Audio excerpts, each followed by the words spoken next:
Welcome to Heroes and Generals Beta Videolog 10. The game is currently in open beta, so please bear in mind that the gameplay, graphics and sound shown here will evolve and improve over time. In this video, we'll show you some of the features introduced in the latest Heroes and Generals build called New Garden.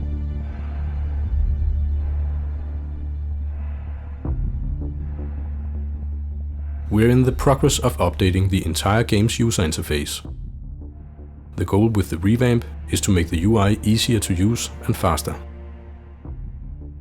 We have split the main interface into a Heroes part and a Generals part to make it easier for you to find your way around the wall. In the coming builds, we'll continue to add features and polish. A major new feature in New Garden is the introduction of a new character progression tree. All new characters start as infantry, and as you play the game, you will earn experience, ribbons and ranks that allows you to unlock different weapons and allows you to switch to other branch of the army, such as tankers, pilots and recon. Since the switch from muddy boots to rattling armor might be a big one, we give you a few battles to try out new roles before making any permanent moves. One of the first things you might notice when you look around the new interface are the new combat ribbons and combat badges. We have changed the ribbon system so they are a much tighter integrated part of the progression tree. When earning ribbons, you unlock new weapons, weapon mods and combat badges. We have also added silver and gold levels to the combat badges, and we've tweaked the bonus each combat badge gives to avoid being either too powerful or too weak. We managed to avoid a hard reset while introducing the new progression system, so we have converted your existing heroes so that you keep them and their most used equipment. You can see a more detailed explanation of the soft reset on our wiki. We have also updated the in-game market to make it easier to spend your credits, gold and war funds on new soldiers, the weapon mod you need to rule the battlefield, or the assault team that will turn the tide of the campaign.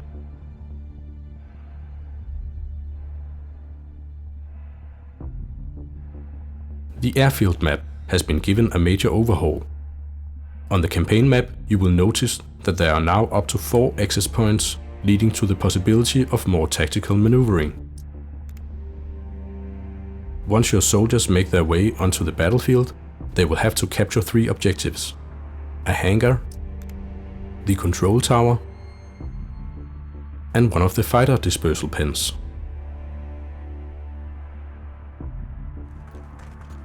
If your infantry soldier comes under fire and goes prone, it is now easier to move and turn while keeping your head down. When you then spot the enemy and return fire,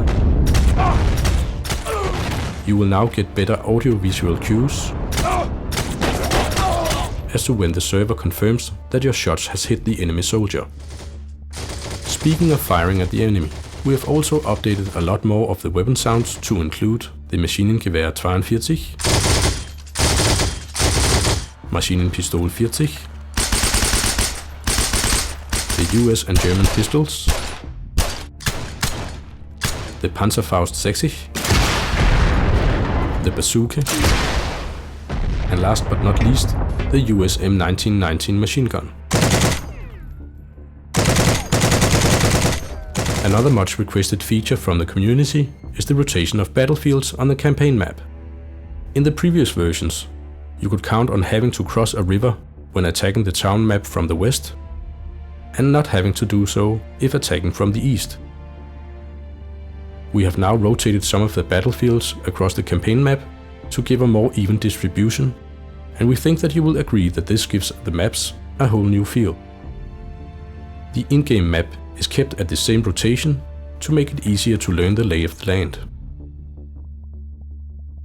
In order to help balancing the game, we have introduced a small bonus for joining the underpop side in a war.